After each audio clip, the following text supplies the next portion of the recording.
Well, day 3 of the ongoing vetting for the cabinet secretaries saw 2 reappointed nominees appearing before the committee, promising to deliver more that they have been handed a second chance. Rebecca Miano, who has been nominated for the Tourism and Wildlife Cabinet Secretary position, said Kenya's tourism revenue income stream is still below par, and she believes her administration is what is needed to catapult the ministry both locally and externally. I, Rebecca Miano, do swear that the evidence I shall give before this... Rebecca Miano, the Cabinet Secretary nominee for Tourism and Wildlife, was the third to be vetted Saturday, another of William Ruto's first cabinet.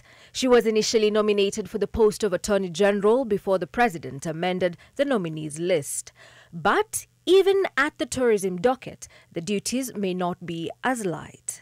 What are you going to do that will be different from those who have come before you to profile Kenya as a #1 tourist destination? People support what they believe in.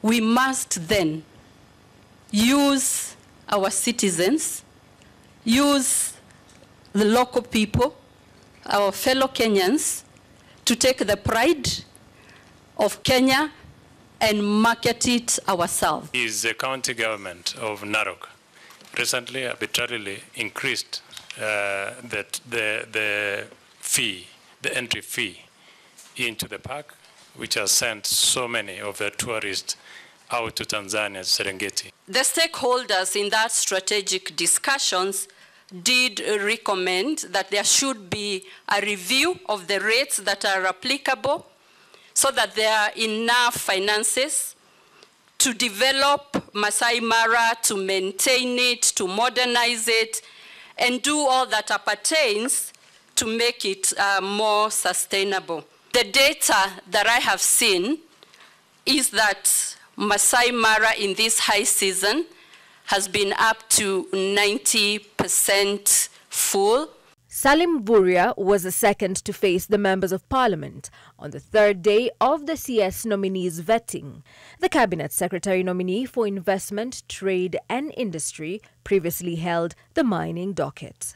With many industries shutting down actually, production plants or downsizing operation. This is because the key issues they are raising is high taxation, increased cost of power, ease and cost of doing business, unhealthy competition from imported finished goods. And then neighboring countries are seemingly looking more attractive to them. If approved as a Minister for Trade and Industry, what are you going to do to reverse this sorry state of affairs? It is true that we have a big challenge with manufacturing now. We have a target to move it to 15% in 2027. And 20% in 2030.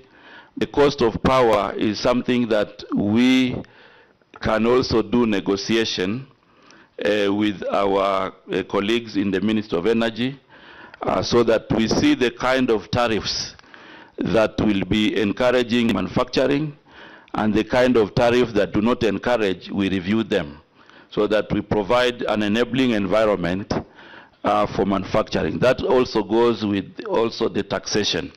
The other CS nominee who served in Ruto's first cabinet and was vetted on Saturday is former Transport CS Kipchumba Murkomen. Helen Aura, NTV.